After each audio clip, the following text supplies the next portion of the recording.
A girl disappeared while riding a horse, but 9 years later, renovators find something shocking inside a house. Before we continue, don't forget to subscribe to the channel, like the video, and comment where in the world you're watching from. Let's go. The Reynolds Ranch sat on the outskirts of Fairfield, Montana, where the horizon stretched endlessly between imposing mountains and golden plains. Emma Reynolds, 16, woke every day at 5 in the morning, even on weekends, to care for Whisper before school. The brown Mustang had been a gift for her 15th birthday, personally chosen by her father, Robert, who recognized his daughter's innate talent for taming even the most temperamental horses. On that October morning in 2011, Emma followed her routine with practiced precision. Catherine, her mother, prepared blueberry pancakes, her daughter's favorite, while watching through the kitchen window as the teenager methodically braided her blonde hair before heading to the stable. Emma was the couple's only child, born after years of unsuccessful attempts, and her birth had been considered almost miraculous by doctors. Perhaps that was why, Catherine thought, the girl seemed to have been born with her own light. The kitchen smelled of fresh coffee and maple syrup as Emma entered, her riding boots already laced up. She kissed her mother's cheek and grabbed a pancake with her fingers, earning a playful swat from Catherine. "Use a plate, young lady. Those competitions don't exempt you from basic manners," Catherine said, unable to hide her smile. Emma laughed, the sound clear and bright in the morning stillness. "Sorry, Mom. I just want to give Whisper an extra grooming before school. The regional finals are only 6 weeks away." Catherine nodded, watching her daughter's animated expressions as she talked about jump sequences and training schedules. In these moments, Emma looked so much like Robert. The same determined set of the jaw, the same sparkle in blue eyes when passionate about something. Later that afternoon, as the October sun began its descent behind the western mountains, Emma stood on the porch, kissing her father's cheek. Robert was absorbed in the local newspaper, reading about the county's new irrigation project. "Back for dinner. I'm taking Whisper to practice jumps on the North Trails," Emma said, adjusting her blue riding jacket, the one she'd worn when winning the summer competition. Robert nodded absently, his eyes still on the newspaper. "Be careful near Coyote Ridge. The terrain's gotten rough after those September rains." "Dad, I know those trails like the back of my hand," Emma replied with teenage confidence, mounting Whisper with practiced ease. That image, Emma riding Whisper, waving one last time before following the trail leading to the mountains, the late afternoon sun tinting her golden hair, would forever be etched in Robert's memory. At 7 o'clock, Catherine began to worry. She stood by the kitchen window, dinner cooling on the stove, staring at the darkening trail where Emma had disappeared hours earlier. Whisper was sure-footed and Emma experienced, but accidents happened, and mountain weather could change in minutes. "She's probably lost track of time," Robert reassured her, though his eyes betrayed his own growing concern. "You know how she gets when she's practicing." By 8, Robert had taken his pickup truck and driven along the usual trails, headlights cutting through the gathering darkness as he called Emma's name into the silent forest. Each unanswered call tightened the knot in his stomach. At 9, when Whisper returned alone to the ranch, empty stirrups swinging and brown coat marked with dark stains, panic set in. Catherine fell to her knees in the gravel driveway, while Robert frantically dialed Sheriff Williams.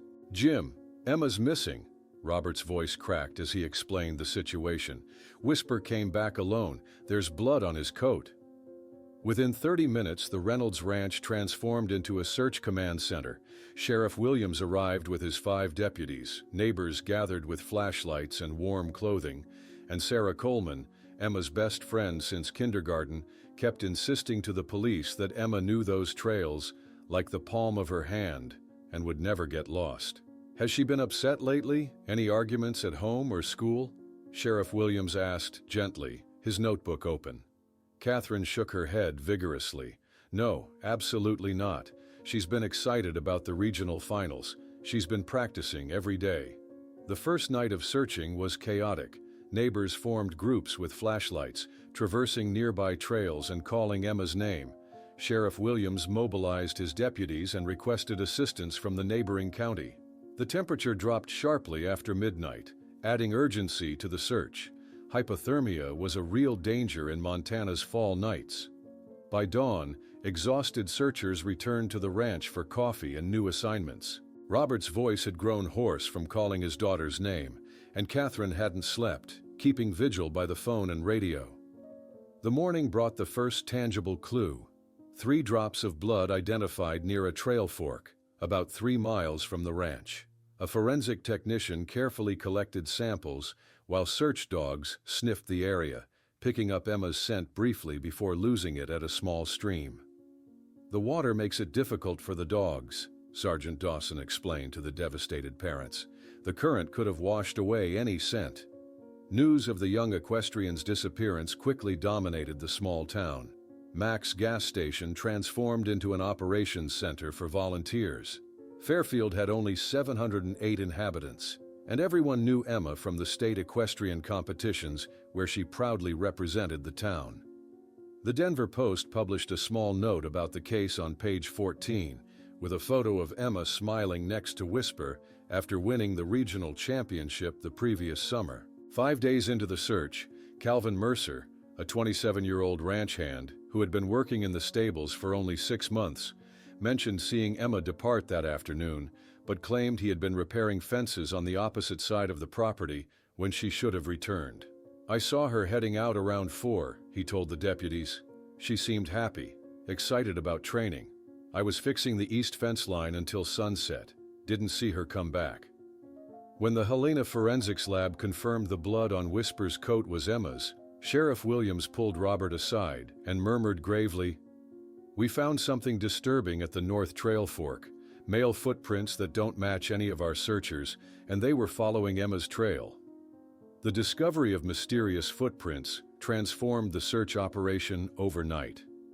As dawn broke over the Montana landscape, forensic technicians photographed and measured the prints carefully, their faces grim with concentration. Sheriff Williams stood nearby, his weathered face betraying the gravity of what they'd found, evidence that Emma's disappearance might not have been an accident. "These prints are fresh," the lead technician said, looking up at Williams. "Men's size 11, distinctive tread pattern. They follow the girl's trail for about half a mile before veering off toward the creek." By 8:30 that morning, Special Agent Daniel Richardson of the FBI arrived via helicopter, landing in the Fairfield High School football field. At 42, Richardson carried himself with the confident precision of someone who had seen too many missing persons cases, his dark suit incongruous against the rural backdrop of tractors and pickup trucks. "We're treating this as a potential abduction," Richardson explained to Sheriff Williams as they drove to the Reynolds Ranch. "The timing window is critical now. If someone took her, every hour matters." At the ranch, Richardson moved through Emma's bedroom with methodical attention, noting the meticulous arrangement of equestrian trophies, the bookshelf filled with horse training manuals, and the calendar on her desk with the regional competitions circled in red. His trained eye searched for any detail that might reveal something about Emma beyond what her parents had shared. Secret communications, hidden journals, anything out of place. "She's organized," Richardson observed to Robert, who hovered anxiously in the doorway. "Disciplined, not the profile of someone who would run away." "That's what we've been saying," Robert replied, his voice hollow with exhaustion. "Emma wouldn't leave Whisper. That horse is her life." While Richardson continued his assessment at the ranch, Fairfield mobilized around the search effort. Mac's gas station had transformed into an impromptu command center, its convenience store now crowded with maps spread across the counter and volunteers signing in for assigned search areas. The owner, Dave Mack, had closed normal operations, focusing entirely on supporting the effort to find the town's champion equestrian. "I've known Emma since she was knee-high," Dave told a deputy as he distributed bottled water to search teams. "That girl put Fairfield on the map with her riding. We'll find her." By mid-morning, Richardson was interviewing Sarah Coleman on the ranch's front porch. The 17-year-old twisted her friendship bracelet, a match to one Emma wore, as she answered the agent's questions. No, she never mentioned anyone following her or making her uncomfortable, Sarah said firmly. And she definitely didn't have a boyfriend. Emma always said boys were a distraction from training. The state finals were all she talked about. Inside the house, Catherine sat rigidly in the living room, showing photo albums to a female officer who took detailed notes for the missing person profile. Each image showed Emma's progression as a rider, from a gap-toothed 7-year-old on a pony to last summer's regional champion. She was working on a new jumping sequence, Catherine explained, her finger trembling as it traced Emma's smiling face in a recent photo. She said it would put her ahead at the state competition. Later that afternoon, a specialized K-9 unit followed Emma's scent to a rocky creek about 4 miles from where she was last seen. The handlers watched in frustration as the German Shepherd circled the area, whining in confusion. "The water disrupts the scent trail," the lead handler explained to Richardson as the dogs paced along the creek bank. "If she crossed here, or if someone carrying her crossed here, the running water would wash away any trace." By 2:45, Richardson had turned his attention to the ranch employees, particularly Calvin Mercer. In the small staff room off the stables, Richardson studied the young man's body language as he questioned him about his movements on the day Emma disappeared. "And you're certain you were on the east section all day?" Richardson asked, noting how Mercer maintained steady eye contact, almost too steady.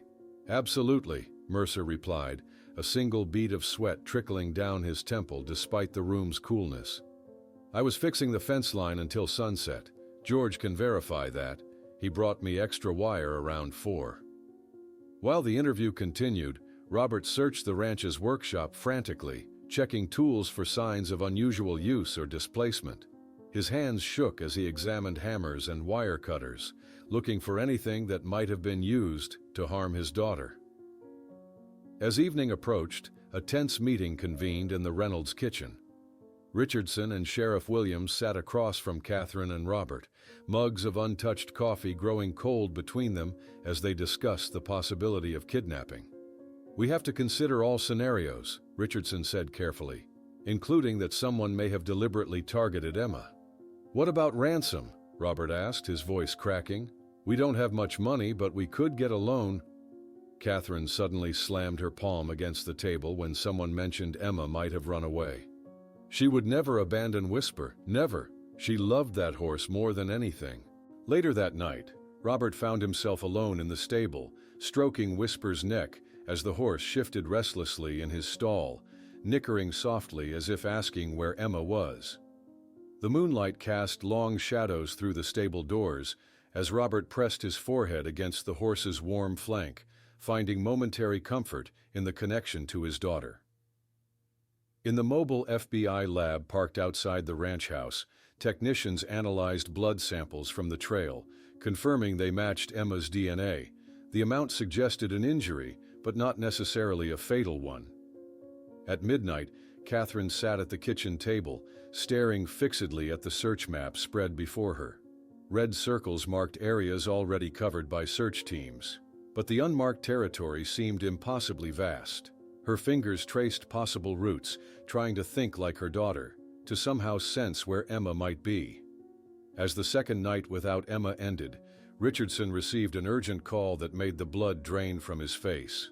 The background check had revealed that Calvin Mercer had used 3 different identities in the last 5 years, and in each place he had worked previously, a young woman had reported incidents of stalking. Richardson's face hardened as he ended the call, immediately summoning Sheriff Williams to the makeshift command center. "We need to bring Mercer in for formal questioning," he said, spreading out the newly received files. His background check reveals multiple identities: Calvin Mercer, Cal Morris, Kevin Mitchell, and a pattern of employment at ranches with teenage female riders. By 5:30 the next morning, Richardson was already working in his improvised hotel room, the bed covered with maps and photographs documenting Mercer's employment history across Wyoming, Idaho, and Montana. The pattern was disturbing.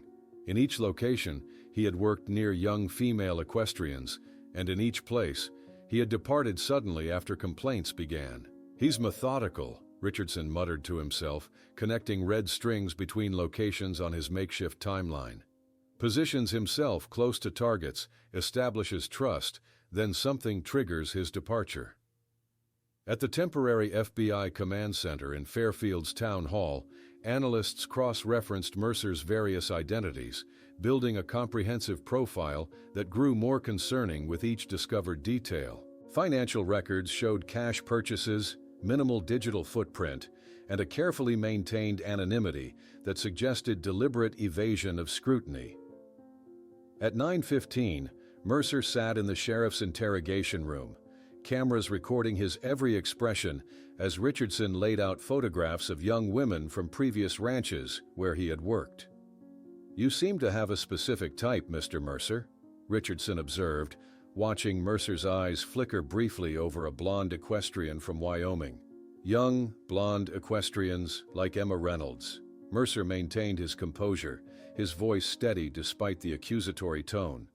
"I work at ranches. Lots of girls ride horses. That's hardly evidence of anything except my employment history."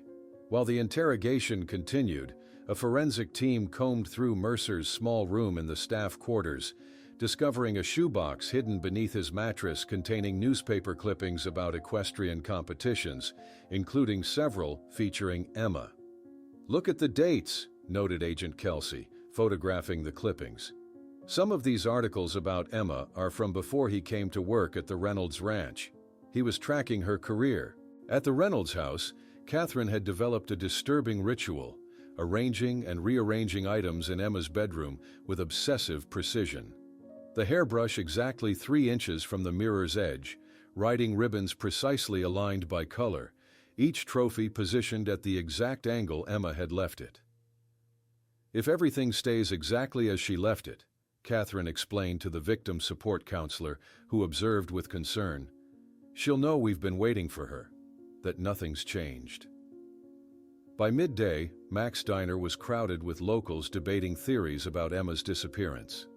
The usual lunch rush had transformed into an information exchange, with volunteer sign-up sheets circulating alongside coffee and burgers.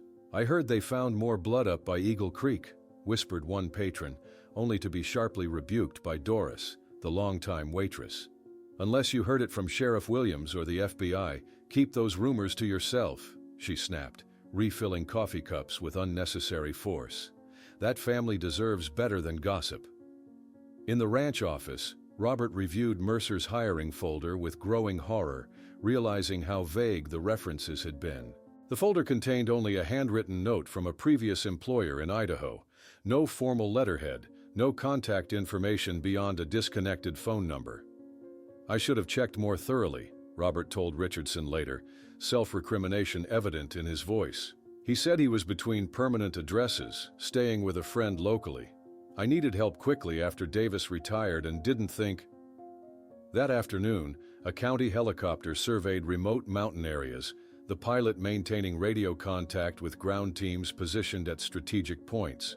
The aerial search focused on abandoned structures and remote cabins where someone might hold a captive undetected. Denver Post reporter Lisa Chen interviewed Sheriff Williams outside the police station, her cameraman capturing the bustling activity of patrol cars and volunteers that had transformed the usually quiet town. "We're pursuing multiple leads," Williams stated carefully, adhering to Richardson's guidance about public statements. "The community response has been overwhelming, and we remain hopeful about finding Emma." Across town, Sarah Coleman printed missing person flyers with Emma's photograph, her bedroom walls covered with maps marked with X's showing areas she had personally searched with her parents and other volunteers. "I've been marking everywhere we've looked," she explained to Richardson when he visited to ask follow-up questions. "Emma and I used to explore these trails together. If she's out there, I'll find her." By early evening, Richardson analyzed cell tower data in the sheriff's office, discovering that Mercer's phone had been powered off during the critical hours of Emma's disappearance, from 3:30 until nearly 8 that night. "The timing is suspicious," Richardson noted to Williams. "His phone goes dark exactly when Emma would have been on the trail and reactivates after Whisper returned without her." At the high school entrance, students had created an impromptu memorial with flowers and messages for Emma. The school principal organized support groups for students struggling with their classmates' disappearance, particularly those who had witnessed the helicopter landing on their football field. Catherine found a note from Emma tucked in her equestrian manual. "Mom, need new reins for Whisper before competition," and collapsed in tears, clutching the paper to her chest as if it were a lifeline to her daughter. Later that night, Robert confronted Richardson in the kitchen, his patience finally breaking after days of investigative caution. "Why don't you just arrest him now? What more do you need?" "Evidence that would stand in court," Richardson explained gently. "We're building the case methodically. If we move too soon without solid evidence, he could walk free." Around midnight, under discreet surveillance, Mercer sat in his room writing in a notebook that he quickly hid when he heard footsteps in the hallway.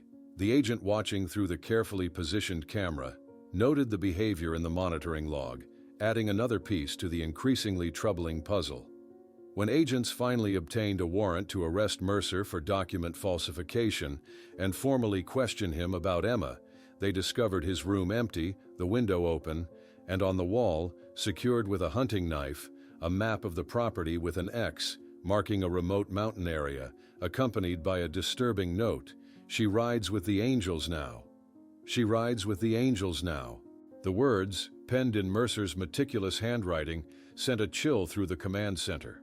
Within minutes, Sheriff Williams initiated emergency protocols, dispatching deputies to all county exits, while Richardson coordinated with the FBI field office in Helena.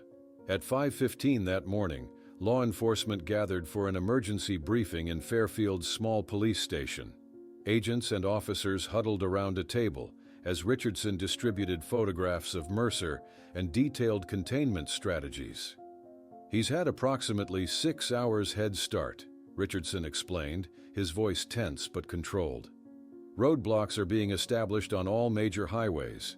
Border Patrol is on alert at Canadian crossings.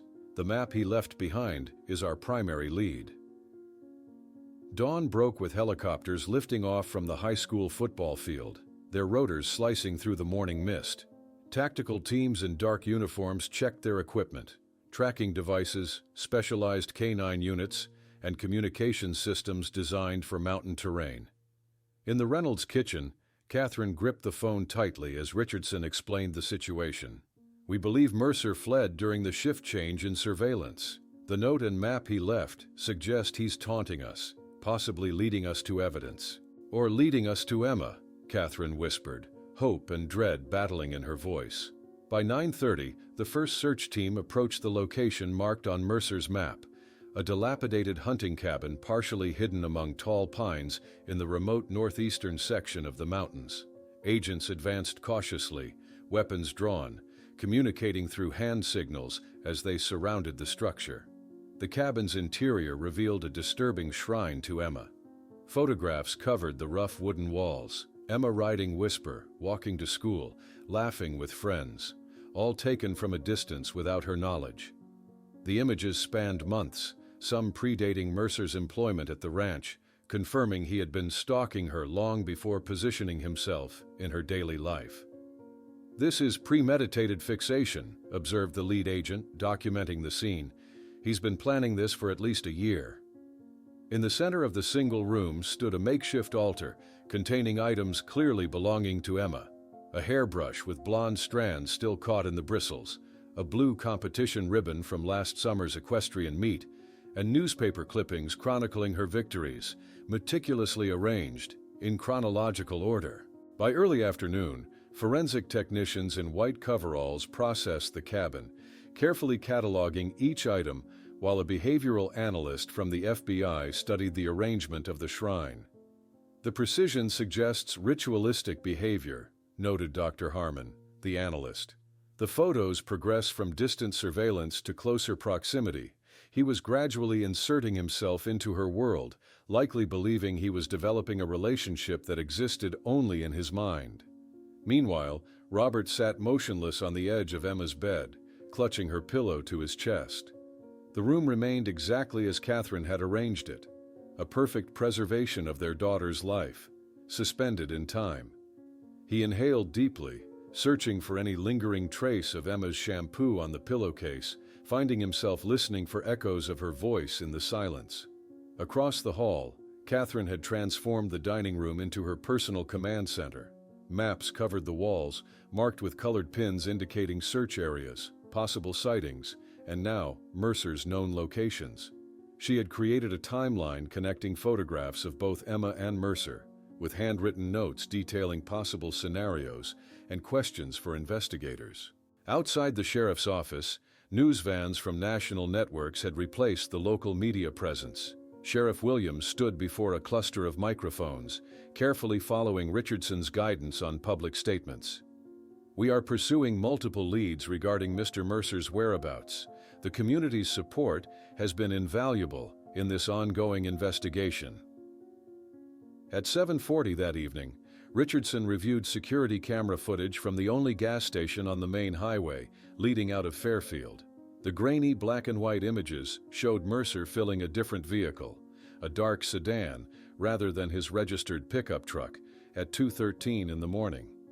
He switched vehicles, Richardson noted, immediately dispatching the license plate information to roadblock teams. That's why he slipped through the initial containment. Later that night, Sarah visited the Reynolds home, bringing a photo album she and Emma had created over years of friendship. The two women sat side by side on the living room sofa, turning pages filled with horseback riding competitions, school dances, and camping trips. "She told me something a week before," Sarah said suddenly, her voice small. "She mentioned seeing someone watching her during practice, but we thought it was just an admirer from school. I should have told someone sooner." At the FBI's temporary base in the town hall, Dr. Harmon presented his psychological assessment to the investigative team. Mercer fits the profile of an obsessive predator with calculated behavior patterns and intimate knowledge of local terrain. His note suggests he's playing a game, leading us through steps he's predetermined. Near midnight, Robert stood alone on the porch, watching the distant flashlights of search teams moving across the mountainside like fireflies. Later, he walked to the stable, finding comfort in Whisper's quiet presence, the horse seemingly aware of the gravity of the situation. Catherine fell asleep briefly over her maps around 3 in the morning, only to wake with a start, convinced she'd heard Emma calling. She rushed to check the empty bedroom, then returned to her notes with renewed determination. 1 month after Emma's disappearance, the first major snowstorm blanketed Fairfield in white silence. As search parameters narrowed and expanded again, a forest ranger checking closed seasonal roads discovered an abandoned vehicle near the Canadian border. In the passenger seat lay Emma's blood-stained jacket, and tucked beneath it, a handwritten note from Mercer. "You'll never find her because she's where she always wanted to be, riding freely beyond your reach." The discovery of Emma's blood-stained jacket sent shockwaves through the investigation team. Richardson held the garment carefully, noting the dark stains that forensics would later confirm matched Emma's blood type. The note's taunting message, suggesting Emma was somewhere beyond their reach, felt like a deliberate mockery of their month-long search efforts. Winter descended upon Fairfield with unforgiving intensity, transforming the landscape into a vast white expanse that complicated search operations. 3 days after finding the abandoned vehicle, the search coordinator gathered the volunteer teams at the edge of the Northern Forest Trail, his breath visible in the frigid air. "We need to suspend ground operations until the spring thaw," he announced reluctantly, his words met with frustrated murmurs. "The terrain has become too treacherous, and we risk losing more people to exposure or injury." Catherine's reaction to this news was immediate and visceral. That afternoon, she stormed into Sheriff Williams' office, her eyes blazing with indignation. "Archived case? My daughter is not an archive of any kind," she shouted, slapping her palm on his desk when he'd carefully mentioned transitioning Emma's case to the department's cold case division. Sheriff Williams winced, understanding her pain. "Catherine, it's just procedural terminology. The investigation continues, but with the winter conditions. The investigation continues until we find her," Catherine interrupted, her voice breaking slightly. Cold or not? In the conference room next door, Richardson conducted a video call with the Royal Canadian Mounted Police, sharing details of Mercer's known aliases and the vehicle abandoned near the border. Maps of the rugged terrain between Montana and Alberta dominated the screen as they coordinated cross-border search protocols. At the forensics lab in Helena, technicians meticulously analyzed Emma's jacket, confirming what they already suspected. The blood belonged to her. More intriguing were the unfamiliar fibers embedded in the fabric, potentially offering clues about where she had been kept. These aren't consistent with either the cabin materials or any fabrics from the Reynolds Ranch, noted the lead technician, setting aside samples for further analysis. Robert spent that afternoon at the Agricultural Cooperative office filling out extended leave paperwork. His boss, Dave Mitchell, watched with concern as Robert's usually steady hand trembled slightly when signing the forms. "Take all the time you need, Bob," Dave said gently, resting a hand on his shoulder. "Your position will be waiting whenever you're ready to return." That evening, Catherine moved methodically through Emma's bedroom, carefully arranging Christmas lights around the window frame, just as she had done every December since Emma was small. She spoke softly as she worked, addressing her absent daughter. "I put up the white twinkle lights you love, sweetheart, the ones that remind you of stars." Her voice remained steady, as though Emma might answer from the adjoining bathroom at any moment. Meanwhile, FBI analysts reviewed Mercer's purchase records from the weeks before Emma's disappearance, discovering disturbing patterns. Records showed he had bought shovels, tarps, and 50 pounds of lime from a construction supply store 3 weeks before Emma vanished. "These are materials commonly associated with concealment of remains," Richardson noted grimly during the evening briefing, the words hanging heavy in the air. As Christmas approached, the emotional toll on the Reynolds family became increasingly visible. A small tree stood in their living room, surrounded by wrapped presents for Emma that Catherine insisted on purchasing and placing beneath the branches. Robert observed this ritual from the doorway, his expression unreadable as Catherine adjusted a silver horse ornament that had been Emma's favorite. On Christmas Eve, the local church held a vigil for Emma. The pews were half empty, a stark contrast to the overflowing attendance of the first prayer service after her disappearance.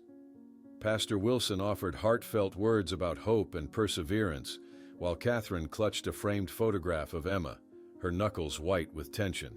Back at the makeshift evidence room, Richardson spent Christmas Eve studying topographical maps, marking remote locations that aligned with Mercer's known behavioral patterns.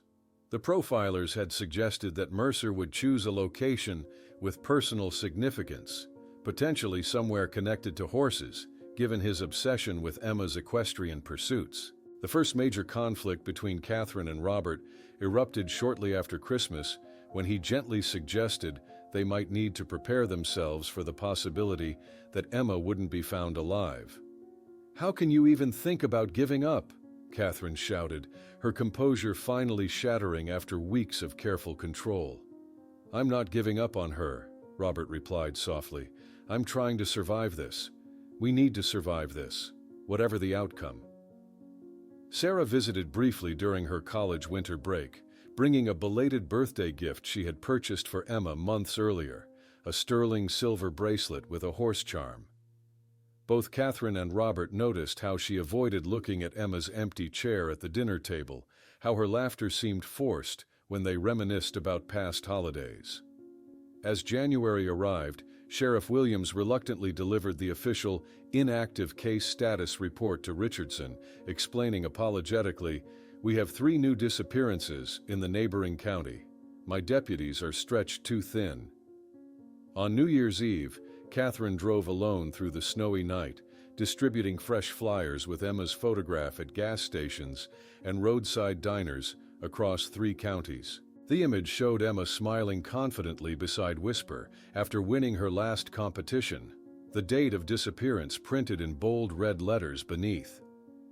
Robert welcomed the new year in the stable, sharing a quiet toast with Whisper, the aging horse who seemed to share his grief. "I don't know how to keep pretending she'll come back," he whispered, resting his forehead against the horse's warm neck. "But I don't know how to stop hoping either."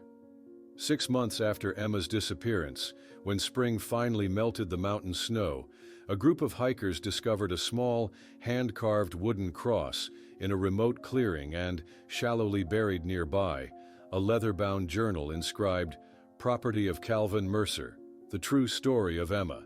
Pages that might finally reveal the young girl's fate. The leather-bound journal lay on the forensic table, its weathered cover bearing the disturbing inscription, "Property of Calvin Mercer, the true story of Emma." Discovered by hikers exploring a remote clearing as the spring thaw revealed secrets long buried under snow, the journal represented the first significant break in the case since the discovery of Emma's jacket months earlier. In the FBI laboratory in Helena, technicians handled each page with gloved hands, photographing meticulously before turning to the next. The book contained 47 pages of densely written text, diagrams, and occasional pressed flowers, kept like mementos between specific entries. Richardson observed the process through a glass partition, his expression hardening as the technicians occasionally exchanged troubled glances. "We need to proceed with extreme caution regarding the contents," Richardson advised the team later that morning, making rapid notes as he reviewed the first transcribed pages. Mercer has constructed an elaborate fantasy world. He writes as though Emma and he shared a profound relationship, secret meetings, private conversations, plans for a future together. The journal revealed a mind fractured from reality. Entries began 3 months before Emma's disappearance, detailing Mercer's first sighting of her at a regional competition and his immediate conviction that they were destined for each other. Subsequent pages chronicled his deliberate infiltration into her life, securing employment at the Reynolds Ranch, positioning himself to observe her daily routines, interpreting casual interactions as meaningful exchanges. That afternoon, Dr. Bay Mendez, the FBI's forensic psychologist, presented his analysis to the investigation team. Standing before a whiteboard covered with behavioral patterns and psychological profiles, he gestured to excerpts from the journal projected on the adjacent screen. "What we're seeing is classic erotomania combined with delusional disorder," Mendez explained. Mercer genuinely believed Emma reciprocated his feelings. When he writes, "Today Emma smiled at me in the stable. She understands we need to keep our love secret for now," he's not lying. In his mind, this exchange actually occurred as described. The most chilling passages came from later entries, where Mercer detailed his plans to save Emma from her family and the constraints of her ordinary life. His writing became increasingly messianic, positioning himself as Emma's destined protector against a world that didn't appreciate her special qualities. Richardson approached the Reynolds with carefully selected excerpts from the journal, deliberately omitting the most disturbing content. Catherine and Robert sat across from him in his office, the spring sunshine streaming through the blinds creating harsh lines across their exhausted faces. "He was planning this for months," Richardson explained gently, sliding a folder containing the sanitized transcripts across the desk. "The journal gives us new search parameters based on locations he mentioned repeatedly." Catherine's hand trembled visibly as she read a passage where Mercer described watching Emma sleep through her bedroom window, believing she had left the curtains partially open as a secret signal to him. The paper slipped from her fingers, fluttering to the floor as she pressed her hand against her mouth. Armed with new information from the journal, search teams assembled with renewed purpose, carrying maps marked with locations mentioned in Mercer's writings. The coordinator used a laser pointer to indicate priority areas on a topographical display, particularly focusing on a section Mercer had referred to as "our private kingdom" near an abandoned mining camp. While the search resumed in the mountains, Robert quietly visited Dr. Lisa Winter's psychology practice, sitting anxiously in the waiting room with outdated magazines spread across his lap. After 6 months of refusing therapy, he had finally acknowledged that professional help might be necessary to navigate the ongoing uncertainty. 300 miles away in Seattle, An FBI agent reviewed security camera footage from a public library, identifying a man resembling Mercer using the computers several times over the past month. The timestamp on the most recent visit showed he had been there just 2 days earlier, suggesting he remained in the Northwest region. Sarah Coleman, now completing her freshman year at university, stared at the unanswered text messages from Catherine on her phone. The background image, Sarah and Emma laughing at last year's county fair, made her chest tighten with guilt. She had been gradually pulling away from the Reynolds family, finding the weight of Emma's absence unbearable, yet unable to express this without feeling disloyal to her missing friend. As news of the journal discovery spread, volunteers once again flowed into Fairfield. Mac's gas station resumed its role as coordination center, maps and sign-up sheets covering the counter where lottery tickets and beef jerky normally resided. Many new faces appeared, drawn by recent national coverage that had reinvigorated public interest in the case. Dr. A. Mendez spent hours analyzing the journal's final pages, particularly intrigued by Mercer's cryptic reference. "I've built her a palace where time doesn't exist, where she can ride forever." The phrasing suggested a permanent structure rather than a temporary hiding place, potentially indicating that Mercer had constructed something specifically to contain Emma.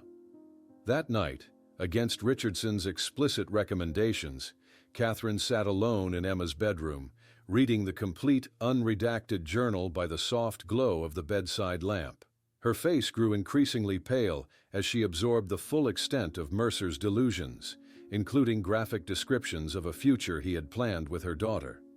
The following morning, Robert found Catherine unconscious on Emma's bedroom floor, journal pages scattered around her like fallen leaves.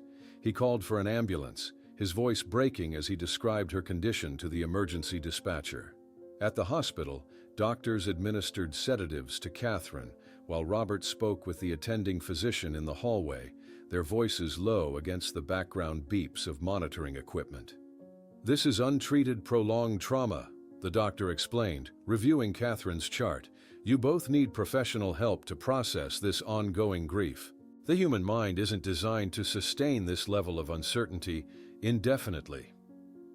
While Catherine slept under sedation, Richardson received an urgent call. A family who had recently purchased a remote property near the Idaho border had found, hidden in a false bottom in the barn, a scrapbook containing recent photographs of Catherine and Robert, indicating that Mercer had not only been stalking Emma, but continued monitoring her parents, possibly planning his next move. The discovery of the scrapbook containing recent photographs of Catherine and Robert transformed the investigation overnight. The images, Catherine shopping at the local grocery store, Robert at the bank, both of them attending Emma's memorial service, were meticulously dated and arranged chronologically, some taken as recently as the previous week. FBI technicians installed discrete surveillance cameras around the Reynolds ranch, positioning them strategically to monitor all possible approaches while maintaining the appearance of normalcy. "He's been watching you for months," Richardson explained during a tense meeting at the hospital where Catherine was recovering. He spread several photographs across the small table in the conference room, each showing ordinary moments from the Reynolds' lives that should have been private. These weren't taken with a long-range lens. He was close, sometimes just yards away. Catherine's face, still pale from her collapse, hardened with determination. "Use us as bait," she said, sitting straighter in her chair. "If he's watching us, let's give him something to watch. It's our best chance to catch him and find out what happened to Emma." Robert looked alarmed at his wife's suggestion, but after a moment of consideration, he nodded slowly. "She's right. If he wants to observe us, let's control what he sees."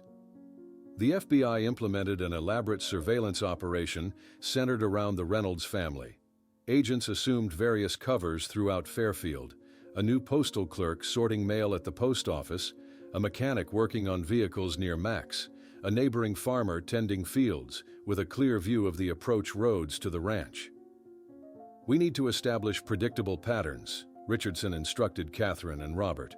"Regular visits to specific locations at consistent times. Give him opportunities to observe you, but always with our people nearby. The following day, Robert visited Sheriff Williams' office to examine photographs of rural properties potentially connected to Mercer. Property records had revealed a pattern of purchases under various aliases in isolated areas across 3 states. He consistently chooses remote locations without buildings, Robert noted, pointing to similarities across the photos. Barns, sheds, structures where someone could be concealed without neighbors noticing. Catherine adhered to a carefully choreographed routine, making deliberate stops at public locations where she might be observed. She visited Emma's favorite bookstore every Tuesday afternoon, bought flowers from the same shop every Friday, and took Whisper for gentle walks along predictable routes, always with FBI agents positioned strategically nearby. 2 weeks into the operation, technical analysts detected a pattern in cell tower activations, consistent with someone following Catherine's movements. An unregistered prepaid phone appeared repeatedly in the same general vicinity as Catherine, activating briefly before disappearing again. "He's using burner phones," Richardson explained during the evening briefing, activating them briefly to check something online or send a message, then discarding them. "He's cautious, but it confirms he's still in the area." On what would have been Emma's 18th birthday, a small ceremony was held at the high school equestrian field. Catherine released white balloons into the clear spring sky while local news cameras filmed from a respectful distance. The event had been publicly announced, a deliberate invitation for Mercer to observe. Hidden among the genuine mourners, FBI agents scanned the crowd and surrounding areas, but no one matching Mercer's description appeared. Later that night, however, security cameras at the cemetery recorded a hooded figure placing fresh flowers on Emma's memorial stone, the first confirmed sighting of someone matching Mercer's build in months. The following afternoon, Sarah arrived at the ranch for the first time since Christmas. Catherine embraced her on the porch, both women dissolving into tears, while Robert watched from the doorway, his own eyes glistening. The genuine emotional reunion wasn't part of the FBI's script, but provided authentic cover for the surveillance operation. "I should have come sooner," Sarah said as they sat in the kitchen, the familiar space now feeling strange after so many months away. "It's just been so hard to know what to say, how to help." As their conversation drifted to memories of Emma, Sarah mentioned something that immediately caught Richardson's attention. "Emma sent me a text about a strange man taking photos of her at the Helena competition about a month before. I can't believe I forgot to mention it earlier." Catherine frantically searched through Emma's old phone, which she had kept charged, despite the pain of seeing the wallpaper image of her daughter smiling. Scrolling through the message history with Sarah, she found it, a text sent 6 weeks before Emma's disappearance. "Some creepy guy taking pics of me and other riders today, pretending to be press but super sketchy. Got this shot of him when he wasn't looking." The attached photo, though blurry, showed a man with a camera, his face partially obscured by a baseball cap and sunglasses. Image enhancement technicians worked through the night, eventually confirming what the Reynolds had already recognized. Calvin Mercer, disguised but unmistakable, had been stalking Emma long before her disappearance. That evening, as agents reviewed the updated timeline of Mercer's obsession, Catherine stood at her bedroom window, staring into the darkness beyond the yard. The knowledge that Mercer might be out there watching, that he had been observing their grief for months, filled her with equal parts rage and determination. "I know you're out there," she whispered to the darkness, "and I will find her, no matter what it costs." 1 week after implementing the surveillance operation, Catherine received a letter with no return address. Inside was a lock of blonde hair, identical to Emma's, and a torn map with partial coordinates scrawled on the back, proof that Mercer wasn't just watching, but now wanted to be found, in a macabre game that might finally lead to Emma's whereabouts. The lock of blonde hair fell from the envelope onto Catherine's trembling hands, its golden hue unmistakably matching Emma's. Richardson arrived at the ranch within 20 minutes of her call, bringing a forensics team who carefully secured the hair samples and the torn map bearing partial coordinates. "This is deliberate provocation," Richardson said, watching as a technician placed the lock of hair in an evidence bag. He wants us to know he's still in control of the narrative. Within hours, the FBI laboratory confirmed what they already suspected.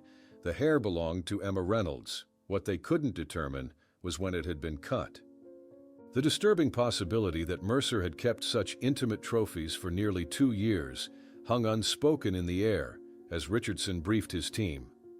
The partial coordinates and torn map are clearly the beginning of a game, explained Dr. Elaine Frost, the FBI's behavioral analyst, during an emergency meeting.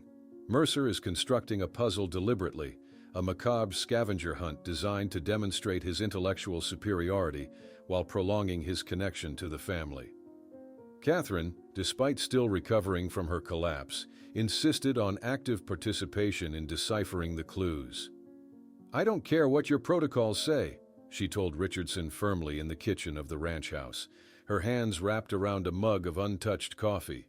"It's my daughter we're talking about. I'll be part of this search." The next morning, cartography experts from the Montana State University were brought in to analyze the torn map fragment. The specialists identified 3 possible locations that matched the partial coordinates, all within a 50-mile radius of Fairfield. "He's keeping the search local," Richardson noted, "wants to be close enough to observe our reaction." That afternoon, Robert met with Dr. Winters, discussing strategies to support Catherine while protecting his own mental health. "She's living only to find Emma," he confessed, staring out the office window at the mountains that had hidden his daughter for so long. "There's nothing else in her life anymore. Sometimes I wonder if there's anything left in mine." At the sheriff's department, a makeshift technology center had been established, with data analysts cross-referencing satellite imagery with the partial coordinates. Large monitors displayed topographical maps of the region, with 3 locations highlighted as potential matches. "The partial coordinates could indicate any of these areas," explained the lead analyst, pointing to the marked locations. "We need more information to narrow it down further." Later that day, Richardson engaged in a tense video conference with his superiors in Washington, defending the allocation of resources to a case that had technically gone cold months ago. "We have new, concrete evidence, sir," he argued, his voice tight with controlled frustration. "He's communicating with us, leading us somewhere specific."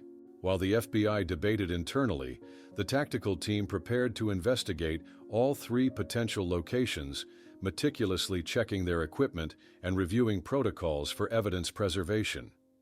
If Mercer had indeed left more clues, they would need to be recovered without contamination. That evening, Catherine sat alone at the dining room table, studying the maps intensely when something caught her attention, a detail everyone had missed. The pattern of the tear in the map fragment matched the contour of a local rock formation known as Horseman's Ridge. "It's not just the coordinates," she explained excitedly when Richardson arrived in response to her urgent call. "The tear itself is a clue. It follows exactly the profile of Horseman's Ridge when viewed from the west." Early the next morning, a search team cautiously approached an abandoned cabin at the base of Horseman's Ridge. Surveillance drones monitored the surrounding area, confirming no recent human activity before agents closed in on the structure. The cabin appeared empty at first glance, a single room with a stone fireplace and rough wooden floor. In the center stood a simple table where they found the other half of the map, its torn edge perfectly aligned with the fragment Mercer had sent to Catherine. "He's leading us on a path," Richardson muttered, carefully photographing the scene before anything was touched. A thorough search revealed a disposable phone hidden in a crevice of the stone fireplace. An agent carefully activated it wearing gloves, revealing a single stored photograph. Emma unconscious, lying on what appeared to be straw, with a newspaper partially visible in the corner, showing a date just 2 weeks after her disappearance. When Richardson brought the enhanced image to the ranch, Catherine's devastated expression mirrored the horror they all felt, evidence that Emma had indeed been alive for at least some time after she vanished. Robert studied the enlarged photo carefully, his hands steady even as his voice shook. "That looks like an old barn," he observed, pointing to specific architectural details. Look at those wooden beams. They're pre-1940 construction, hand-hewn oak. Not many structures like that still standing in the county. By midnight, the investigative team gathered around the sheriff's conference table, connecting the new evidence to existing case files. Richardson suddenly realized what Mercer was doing. He's leading us along a specific path. The next clue will be where the two map pieces meet. The following day, when teams arrived at the location indicated by the junction of the two map halves, an abandoned mine in the outskirts of Fairfield, they found an unsettling riddle carved into the entrance. Where sky touches earth and horses run free, she waits in eternal sleep, alongside a blouse button that Catherine recognized immediately, her face draining of color. "That's from the blouse she was wearing the day she disappeared," she whispered, fingers trembling as she reached toward it without touching. "And I know exactly what place that is."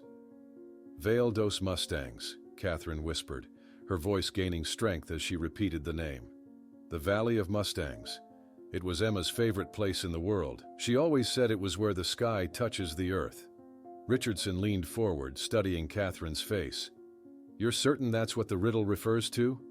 "Absolutely," Catherine nodded firmly. "Emma discovered it when she was 12, a hidden valley where wild horses still roam free. She would ride Whisper there to watch them, sometimes for hours." The revelation sparked immediate action. Richardson made urgent calls to FBI headquarters, securing additional resources now that they had concrete evidence and a clear destination. By 7:30 the next morning, the command center buzzed with renewed energy as Richardson confirmed additional support. "Yes, sir. We have multiple pieces of physical evidence now and a specific location to search. We need helicopter support and additional ground teams." He ended the call with visible relief. "We've got full backing. They're sending everything we need." At the operational briefing, mountain rescue specialists outlined the challenges ahead. The valley is accessible only by narrow trails or helicopter. Recent spring rains have made the main trail treacherous in several sections.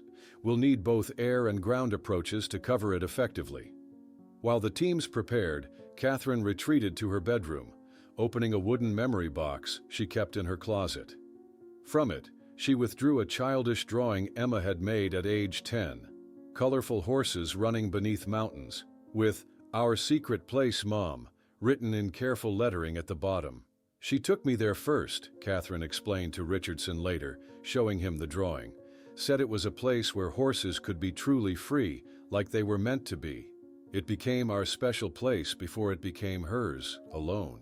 In the stable, Robert personally prepared Whisper for the journey, methodically tightening the saddle straps on the aging horse. "He knows those trails better than any map," Robert told the lead agent. "Emma rode him there dozens of times. If anyone can help us find the exact spot, it's Whisper."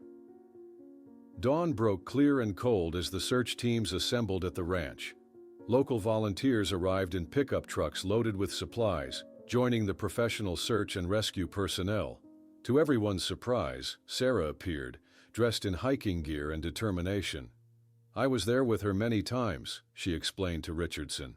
"I know which ridges she liked best for watching the herds. I can help." By 10:15, a caravan of off-road vehicles departed the ranch, followed by riders on horseback, while helicopters circled overhead. It was the largest coordinated search operation Fairfield had ever seen, a stark contrast to the dwindling volunteer efforts of the previous winter. The journey proved challenging almost immediately when a sudden spring storm rolled over the mountains, reducing visibility and turning the trails muddy. Radio communications became intermittent, forcing the teams to rely on prearranged protocols. "We keep going," Catherine insisted when one of the guides suggested waiting out the weather. "Every minute matters now." As they rode side by side up a particularly steep section of trail, Robert reached across the space between their horses and took Catherine's hand.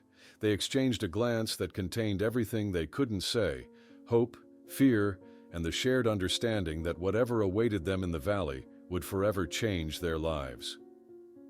When they finally reached the valley in mid-afternoon, the storm had passed, leaving the landscape washed clean and vibrant. FBI agents established search perimeters while drone operators prepared their equipment for aerial surveillance. Teams with cadaver dogs stood ready, though no one mentioned their specific purpose aloud near the Reynolds. The first significant discovery came at 3:40 when an agent called Richardson over to a small camouflaged tent hidden among boulders on the valley's eastern edge. Inside they found provisions, high-powered binoculars aimed toward distant Fairfield, and most significantly, a notebook with handwriting that Sarah immediately recognized. "That's Emma's diary," she gasped. "It disappeared with her. She wrote in it every night." Catherine's hands trembled as Richardson carefully passed her the diary, preserved in an evidence bag.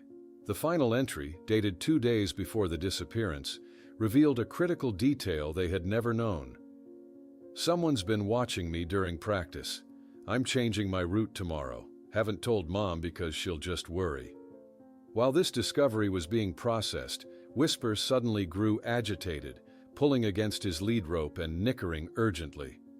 Robert followed the horse's insistent movements toward a clearing near a distinctive rock formation. "He's trying to show us something," Robert called to the search team. "This way." The clearing revealed subtle signs of disturbed earth, an area approximately 6 feet long where the ground had been excavated and recompacted. The forensic team quickly established a perimeter, beginning the careful process of excavation, while Catherine and Robert stood hand in hand nearby, bracing themselves for what might be revealed. As darkness fell over the valley, powerful floodlights illuminated the excavation site. The team worked with painstaking precision, removing thin layers of soil until one of the shovels struck something solid with a metallic sound. It wasn't the human remains everyone had feared, but rather a sealed metal box containing a USB drive and a final note from Mercer. "The truth you seek isn't buried here, but in my recorded words. Emma deserved more than this world could offer, and I gave her that.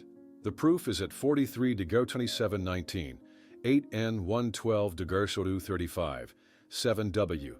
Come alone, or she remains lost forever." The metal box gleamed under the harsh floodlights as Richardson carefully lifted the USB drive with gloved hands. Night had fully descended on the Valley of Mustangs, creating an eerie backdrop for this latest twist in Mercer's macabre game. Catherine stared at the new coordinates, her expression hardening with renewed determination. "Another location," she whispered. "He's still playing with us." Back at the secure room established in the sheriff's office, IT specialists meticulously examined the USB drive for malware or tracking software before connecting it to an isolated computer system.